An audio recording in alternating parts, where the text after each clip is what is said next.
Hey, what's up, guys? Welcome back to the Collision Live. Daniel here, joined at the table once again, as always, by my friend, my partner, Mr. Samuel David Camp. Hello, hello. It's good to be with you, Daniel. How Happy you to doing? be here. Good, doing well. Had a nice, relaxing weekend at the beach, celebrating my wife's 30th birthday. She's getting old. I know. Um, I tease her about it all the time. I had a busy week. I have a confession to make. I took the plunge, and my family and we decorated for Christmas. Oh, I saw this and I died a little inside. There's definitely some hypocrisy. I've been a very traditional. I think people who listen to Christmas music in October are monsters and should be locked away. Yeah. But it's 2020, and I was excited, and Thanksgiving seemed like it was late this year. So we did it. More time for my kids to buy me presents, but Or if you're a normal person and value traditions, then you will decorate on Black Friday after Thanksgiving, as one always does. yeah, if you don't when like you're to in the celebrate holiday baby season. Jesus' birthday, then that's between you and God. Yeah. But this is an interesting week. Some more stuff for us to talk about pop culture. Again, if you're watching this live, if you're able to join us on your lunch break or wherever you are, we're going to talk about later about kind of the best directors. Today is Martin Scorsese's 78th birthday. Wow, He's still going strong. He's still going strong, still making movies. So I thought this is a good opportunity for us to talk about kind of who is the greatest kind of living, working director in Hollywood right now. Stay tuned and we'll tell you. Yeah, stay tuned. We have all the definitive answer. But if you guys want to start throwing in some of your ideas, who you think is the best director, we'd love to hear those as well. Yeah. And we'll get into that. But before we get to that, Another controversy? another controversy hits Star Wars land. Baby Yoda, the cute, adorable, lovable green Muppet that we've come to love over the last 11 episodes. Again, this is actually a controversy stemming from an episode ago. This last episode was pretty awesome. Yeah, I thought it was good. I know you're not as deep into like the lore as I am. I've watched all the cartoons. I've started down the cartoon track, but I haven't not very far down it. Yeah. So again, I don't want to spoil the most recent episode, but anytime you see a ship hull filled of dead stormtroopers, it's always a good show. Yeah, I saw someone say the show is basically a video game, which is awesome. That's true. I've never thought of it that way. Yeah, you're always doing these side missions on like one giant quest. Like every time they get further in the hall, it's like a checkpoint, and save it and then keep going. Do you help out these strangers and fight their battles so they'll help you fight yours? Yeah, or not? and it was. I think again, if you guys are even more hardcore Star Wars fans than I am, you can let me know if I'm wrong. But I think this is the first time there's been a character from the cartoons that has crossed over into a live action version. Again, if you haven't seen it, I don't want to spoil who that character is. And again, the show hints that there's more crossovers coming. So it's just neat to see the galaxy coming together, which I think is just super fun. And we talked about this some last week, just about. I think it kind of ties in with our best movie franchises, and I think that's one of the cool things about Star Wars. And I know Marvel does this as well, but it's just kind of cool to start tying in different parts of the galaxy and just different sagas and all this kind of stuff. And so I think there's a lot of possibilities there. Yeah, and it's one of the few, again, maybe we're going off topic, but as far as it's kind of different mediums telling a single story, because like the MCU, they connect, but they're all movies. Obviously, there's the comic books, and those don't necessarily connect. Well, there's the TV show, Agents of S.H.I.E.L.D. Yeah, which sort of connects. But again, we've already in The Mandalorian, we've had characters from books, we've had characters from cartoons, we've had live action, we've had characters from the movies. So it's just sort of this neat kind of coming together, but kind of lost in the shuffle. Kind of going back an episode, it took a while for this to come out. There's Baby Yoda, our lovable alien. Is he lovable? Yeah, or is he? He's hungry. He's a growing toddler. We both have had young children. Still have young children. I have a toddler now, and yes, they like to eat. If it's within reach, they will eat it. That's sort of the rule of parenting. Yeah. So Baby Yoda, he's finds this kind of frog lady Muppet creature's eggs, unfertilized eggs, being transported, and like all young toddlers do, he starts stuffing those things in his mouth, swallowing them. And according to some, committing an act of genocide, a mass murder of this. The show goes out of its way to say this is the last in her line of her, bringing her back to her husband. He's depleting the numbers. Again, there was a backlash for this. There was a lot of people. I don't know how many people. People were very vocal about, on Twitter and complaining that this lovable creature is this, eating this mother's eggs, her children, and it's played off as sort of some dark comedic story beat. And there's so much kind of backlash and people talking about this that one of the executives, we have the tweet if we can throw it up, the kind of tried to defend this. I believe the tweet has been deleted since, but he kind of gave his 2 cents. Hey, these are unfertilized eggs, same as eating chicken eggs from the store. They're not, there's not little chickens in there. There's eggs right now. Kind of trying to play it off. It's a joke. But again, for people need outrage. People need things to talk about. So they did. So what do you I say, yeah. Is it Baby Yoda or Baby Stalin? That's really what we need to get down to here. Yeah, or conversely, it's a baby that eats anything that it finds delicious, and apparently these eggs it found delicious, and so it began to eat them. And it's and like I find it hard to believe that people are truly outraged about this, and I haven't seen the many of the tweets that you've talked about, but I mean that's a stretch in my mind, like because I watched that episode and I was like, that's funny, and maybe it's a little dark if you're thinking about this poor frog creature thing trying to get to her husband and continue her line, but it's certainly not genocide because A, it would have had to have been all the eggs, and B, we're not clear that she was the last of her kind, and so it's not like Baby Yoda's maliciously going after whatever species this is to end its existence. So yeah, I just like, is there truly nothing else in the world to be upset about? Yeah, we're like, tired is this where we are in society, that like this is the thing we're outraged about? Like, it is sort of the outrage flavor of the week. It seems like there always needs to be something. But again, for me, it brings up a bit of the question of the kind of blurring the distinction between kind of reality and fiction.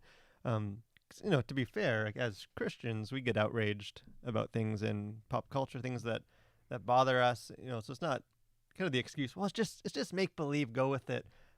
I get that can be in some situations weak because there is. sure, We should be aware.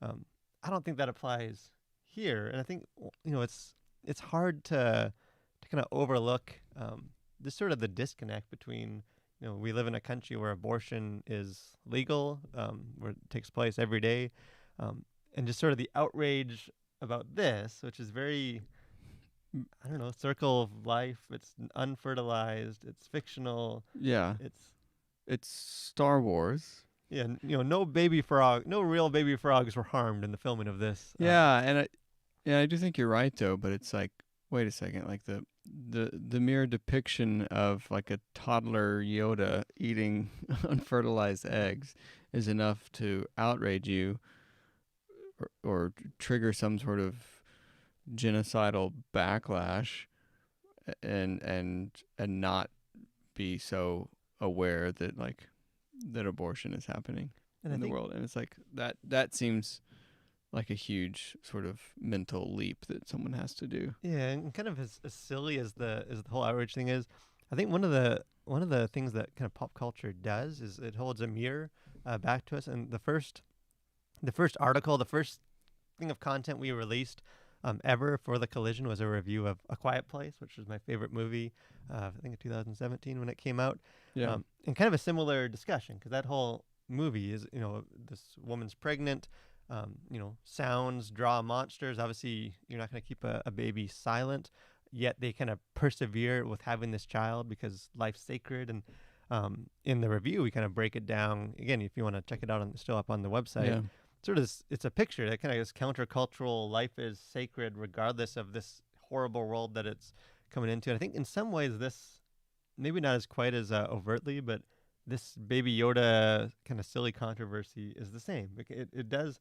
I don't think anyone's necessarily going to learn any lessons from it, or you know, take too deep of a look at themselves in the mirror. But it does sort of show us the hypocrisy of our culture, that people are outraged about this, but not necessarily. Yeah.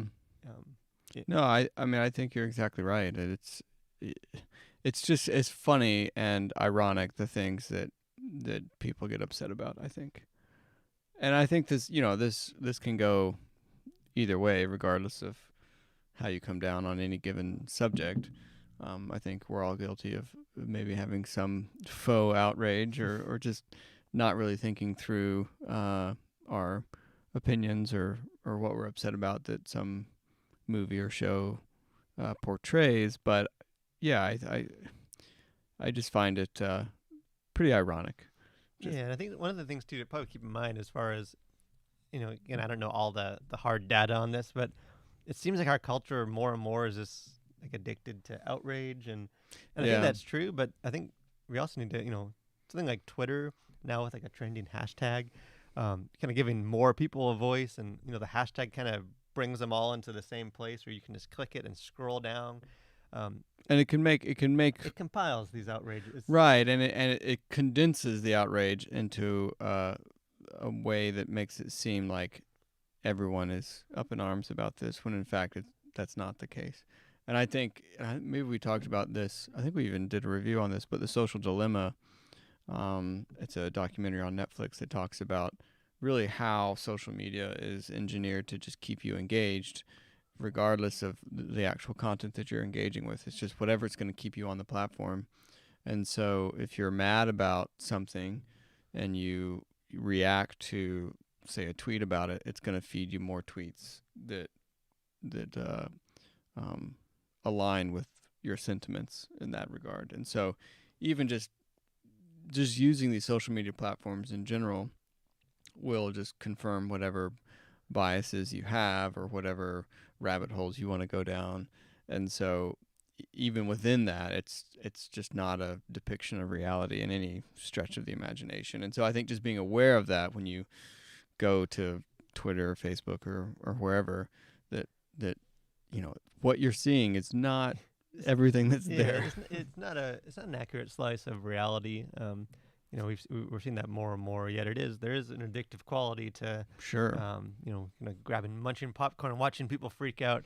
Well, the I don't know if you noticed the last episode of The Mandalorian, which was again quite awesome, was directed by Bryce Dallas Howard. She had directed an episode last season. The talented actress and budding director in her own right, the daughter of director Ron Howard, who's a well-known, kind of established director, much like Martin Scorsese, whose birthday it is, turning 78 years old, which leads us in a smooth segue to talk about directors. Best directors. I don't know if it best working. Best working. Basically, you can't be guys like Alfred Hitchcock are off limits. They're one of the greats. Tarkovsky is out, I guess. Yeah, if that was going to be your top one. But who are the guys going today? Doesn't some of the guys like Lucas might play into this, isn't necessarily doing a whole lot movie wise, or even Francis Ford Coppola. We have this picture that I love. This I found this on the internet. Looking at this, is like they're about to release their new mixtape on EP. SoundCloud. Again, if you don't know this, that's Spielberg, Steven Spielberg, George Lucas, and then Francis Ford Coppola. In the middle, three of the kind of the great directors of all time. Also happen to be kind of this clique, this kind of posse, these all close friends. Are they sort of the movie version of like the Inklings? Kind of. A lot of ways. They were at the same time kind of coming out of their movie education and making kind of changing the landscape of cinema. And it's just I just love that picture. But again, I don't know if it seems like nowadays most movies sell based on either like a IP, like a property, like a Marvel. Yeah. Where, I don't know if I could name who directed all the Marvel movies. Maybe some of them I know, because Yeah. that's not what sells it. It's the actor or actress, or it's a Star Wars movie, or it's a, it doesn't matter necessarily who the. But I think there are some. I think in the past there used to be it sold a little more on who directed this, Yeah. who's the storytelling, the visionary behind it, where we've shifted. But what do you think? What kind of makes a director great? Like, what makes you, when you see, oh, so and so directed, obviously a guy like Christopher Nolan's the comes to mind pretty quick, as far as you just see that on the poster and nothing else, and Yeah. oh yeah, I'm Well, I'm I think there's a handful of guys now that can probably sell a film regardless of, you know, about just as directors, and I think Christopher Nolan is one of those. Maybe Denis Villeneuve. Villeneuve. Villeneuve. I always butcher his last name. Or Scorsese is probably another that would at least pique interest enough to say, oh, I should check this out because so and so directed it. But yeah, I think there can be like several things maybe that make a great director, but I would think obviously story has to be sort of at the heart of it. And I think because it's movies, I think like the visuals also need to be compelling as well. So with Denis, like he did Sicario and Blade Runner 2049. He's doing Dune, which is my probably most anticipated. Yeah. Which that's just he has these really sort of like epic, but very, and I hate to use the word cinematic, but like there's just these. I mean, they're epic films, but just very, very cinematic, and I guess stylized might be a good term to use. But there's just a very sort of like certain that movie look. magic. Like it looks Yeah. You got to see it in theaters, some of that classic. Whereas I think with somebody like Nolan, although those elements are there as well, I feel like you're thinking a lot more at Nolan's films because he always does all these crazy mind games with like the story. He's kind of like a more what's the guy? M. Night Shyamalan. Shyamalan? Where I don't think he. Apologies for. I think names. his recent work kind of tanks him out of the conversation, but where you go into his movies, or it's like, oh, it's gonna be some twist. He's gonna. Yeah. Nolan kind of does that with sort of the gimmick or the premise of. Right. What's what's sort of the thing that makes his movies, like the dream within a dream for Inception, or the multiple time, where it's less about even the story or the look, and it's more about like the concept. And again, it did stand out to me as I was just looking at some lists before we went live. Who are some of the guys, trying to remember? Again, it's predominantly older white guys. Yeah. And I think there are a lot of talented. Like Ron Coogler, who did Black Panther, did the Creed movie, the first one. There are those coming up, but I think one of the kind of the qualifications, I guess, for me thinking about kind of what makes a director great, I think there is you got to be doing it for there's consistency over time. Yeah. I think some of these kind of newer, kind of more diverse field of directors, a lot of them only have a couple movies under their belt. I think you need some of that staying power, which at least for me brings like a guy like Spielberg. Some of the he's been doing it for what over 40 years of kind of thinking how long it's been a while. Guy like Ridley 45 Scott. years maybe. Yeah, he's been at it. And again, I guess to show my hand, I think Spielberg probably is. And again, the guy directed Jaws, so that counts for double points. But I think did he direct Alien as well? No, that was Ridley Scott. Oh, that's right. That's right. Again, he also he's been doing it for a long time. Gladiator, a bunch of movies. Yeah. Because I think there's also like a guy like Scorsese or like a Woody Allen or some of these guys, or David Finch, Quentin Tarantino, Wes Anderson. Yeah, like they have a very certain style to me where it's you know exactly what you're gonna get. Well, I think that's typified in like Tarantino or Wes Anderson. It's like you can look at like a couple of frames and you're like, okay, yeah, that's a Wes Anderson movie or that's a Tarantino movie. Yeah, where I think a guy like Spielberg, like he's really done. Again, he hasn't been as prominent lately as he kind of his his prime or peak. Yeah. But he's done war movies. He's done dramas. He's doing a musical right now. He's done horror movies. He's done kind of big sci-fi epics. He's done adventure. Yeah. Like he's sort of shown he can tell a story, you know, in In any way. genre Yeah. competently, and he's been doing it for a long time. Yeah. Well, I think that, that's having that ability to sort of mix in the genres and be comfortable directing a film regardless of the subject matter or who's in it or, what genre it's in. I think that speaks a lot to someone's quality as a director. Yeah, and again, guys like him and Lucas. I mean, a lot of these directors, they're also the ones that kind of got things like DreamWorks Pictures and Pixar and all those off the ground. Influential. I think a guy like Lucas, he has 3 great Star Wars movies, and then some not great stuff. Yeah. But just as far as like technology in the industry, like he's Pushing it forward. Yeah, like, certainly. If you take him out, cinema is a very different landscape. Right. You know, Well, and even just, was it, what's the technology? Lighten. Sound. Is it? I want to say it's LTM. Yeah. LTM, is that it?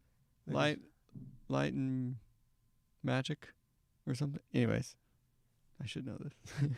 but that what the company that did all the special effects for Star Wars originally and is still doing the special effects for The Mandalorian, which is on the cutting edge of special effects now with the LED walls, basically making, at least for certain things, green screens like just far superior to using green screens. Yeah, like The Mandalorian. Like it's pretty all much all filmed in a warehouse. yeah, and LED with LED walls. And you're just like, I mean, that's just some mind blowing stuff that they're doing. But yeah, that has kind of birthed out of George Lucas's vision for Star Wars, and so yeah, there's all of this industry that in some ways has been built up around some of those directors that were influential early on.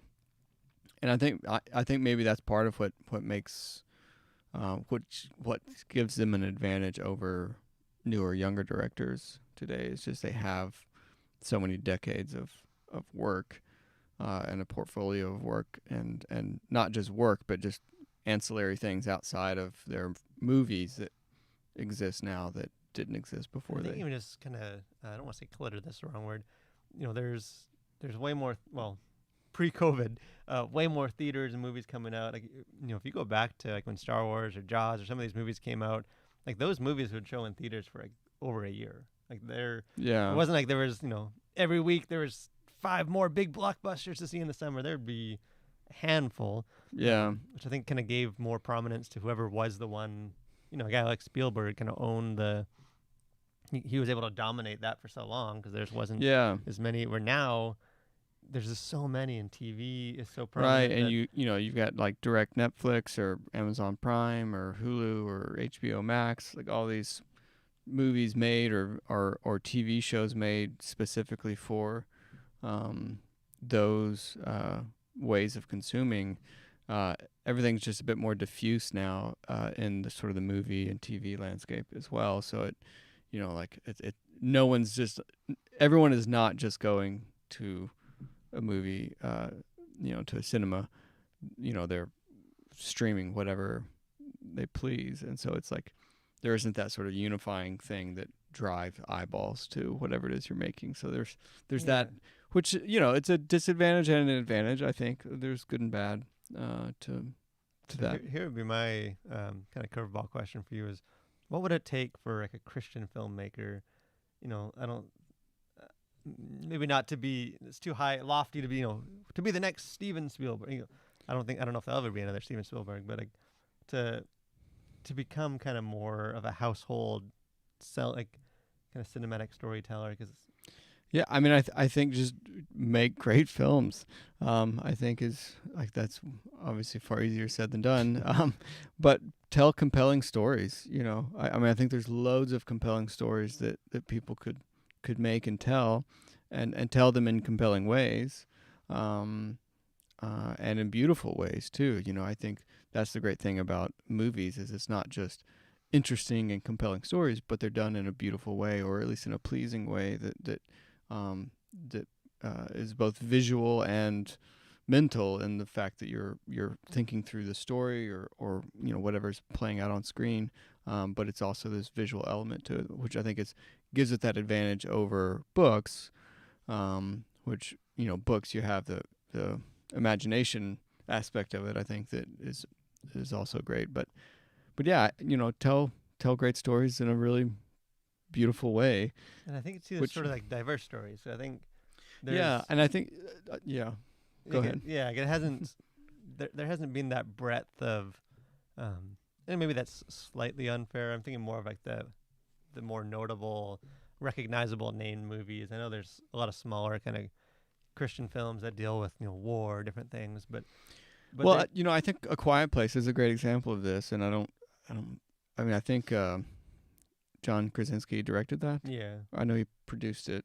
yeah, I think starred in it, and starred in it, and whatever, he did all of it. And guy, multi-talented.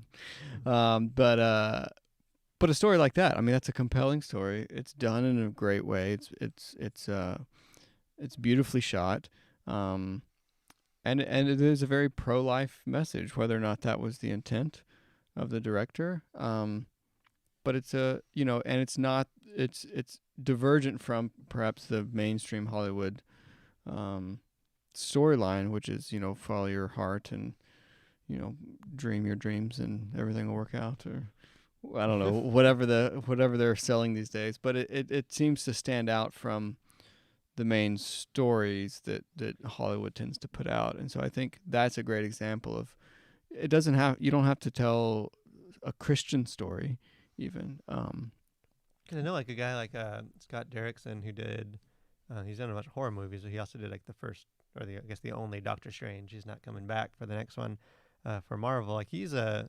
professing Christian. I don't think he necessarily holds all kind of orthodox conservative views. But he has. If you kind of Google some of his interviews, he talks about that like, as a Christian, why he's drawn to horror and exploring some of these sort of darker realities, and kind of why it's a natural bridge for Christians. And so I think there are more kind of Christian, either professing Christians or else kind of Christian stories that are told, but just not.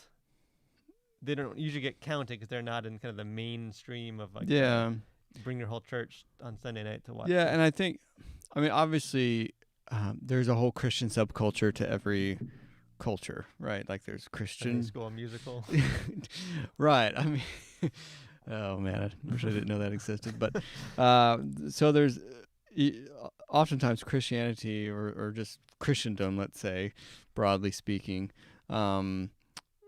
Just sort of takes whatever is popular and just Christianizes it and says, hey, this is safe for your church and youth group now. And so I think there needs to be, I mean, I guess there's obviously a market for it. And I guess a lot of people want to see that kind of stuff. But I think there needs to be sort of a decoupling, I think, from that stereotype of a Christian film. And maybe it's just more of an embracing of films that aren't like overtly Christian. Well, I just think if you're building your kind of subculture industry based on like a watered down version of original, even if some of those are edifying, and I don't necessarily judge people for enjoying that.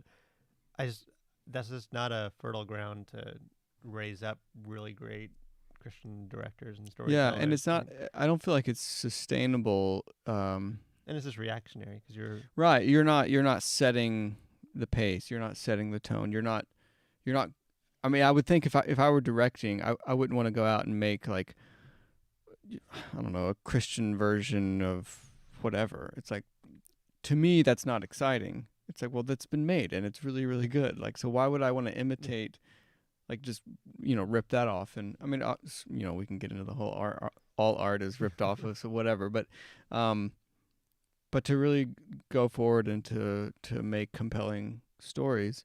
And again, I think, stories like A Quiet Place is a great example of you don't have to delude your morals or compromise your beliefs to make great movies that are consumed by all.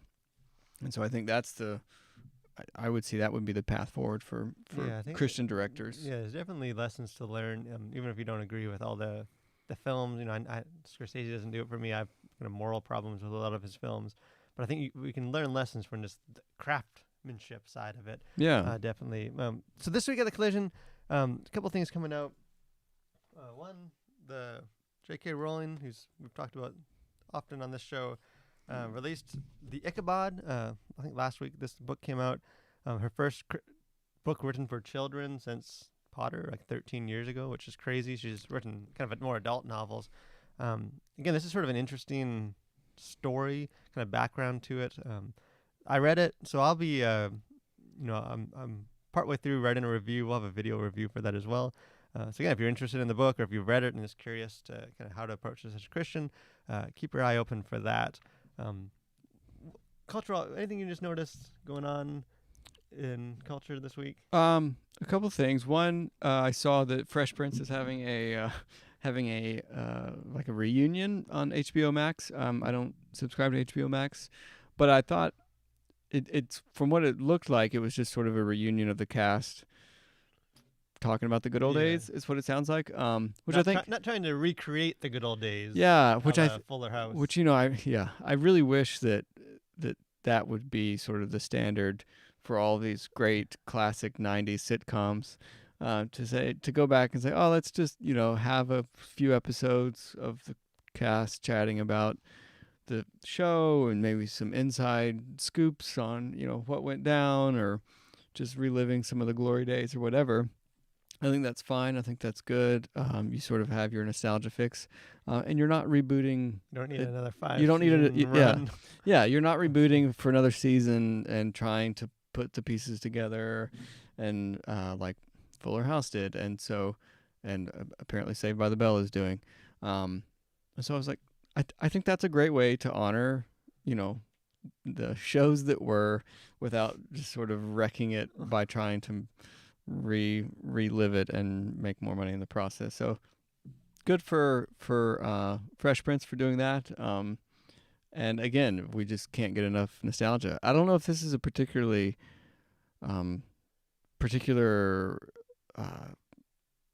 novelty of our generation. Maybe that's like, it just seems like that all we want to do is relive TV shows from our past. I don't feel like 30 years ago were they bringing back, like the Andy Griffith Show. They should have. That would have been a great one to do. Or Yeah, I don't know why I don't know why it's kind of reliving some of the, and it's kind of just seems like it's sort of our maybe. Yeah, it feels like millennials and Gen X are like, we have to bring back all the shows that back when times were simpler or something. I don't know. So yeah, I found that rather interesting. For me, again, you guys know I'm a huge kind of fantasy buff. Love that literature and all that. One of my favorite authors, one of the best kind of living fantasy authors, Brandon Sanderson, who's prolific. He's releasing several books a year. It's crazy how much that guy can do and maintain quality. His opus, his big trilogy, the Stormlake Archive, is supposed to be a 10-book series. Each one is like 1,300, 1,400 pages. Oh, those things are huge. Which is just wonderful. Book 4 of that releases today. Is on its way to my mailbox as we speak, from Amazon Prime. Very nice. But again, if you guys have never checked out his stuff, he's a Mormon. So again, he's not coming at his stuff as a Christian, but he does come at it from like a spiritual, religious, and I don't know if it's kind of what the expectations are, if it's differently, but he can kind of deal with some of those spiritual and religious kind of more philosophical topics without kind of falling into the trap like we were talking about, where he's not trying to preach, or he's not kind of, I don't know if there's that community is a little more free with what they're cool with, what they're down with. But again, I don't know if it might be too niche to do a review for it, but again, if you want a review, let us know. Yeah, but if you guys are into fantasy, check out his Mistborn books are great. But any final thoughts for us? No. Twitter isn't real life, I guess, would be the. Yeah, that's the moral of the story. Twitter isn't real life. I think I've said it before, and I'll say it again. And it's appropriate to start decorating for Christmas if you love Jesus and Santa Claus. Again, well, if you have joy in maybe. your heart. But again, thanks you guys for joining us. Kind of interesting. We talked about kind of maybe went down a rabbit trail that I think was just fun to talk about. If you're watching this video later on, let us know your thoughts about directors and kind of even our sub conversation about what Christians can learn from that. Are we just not aware of some Christian kind of directors that are just consistently telling great stories that maybe we're just unsung because they don't get the publicity that a guy like Spielberg would get? Let us know. We've got to learn from you guys. If you haven't done so, we'd love for you guys to subscribe to our channel, like the Facebook page, all that kind of stuff. It really helps us continue to grow what we're doing at The Collision. But hope you guys have a great week and continue to collide through the world for Christ.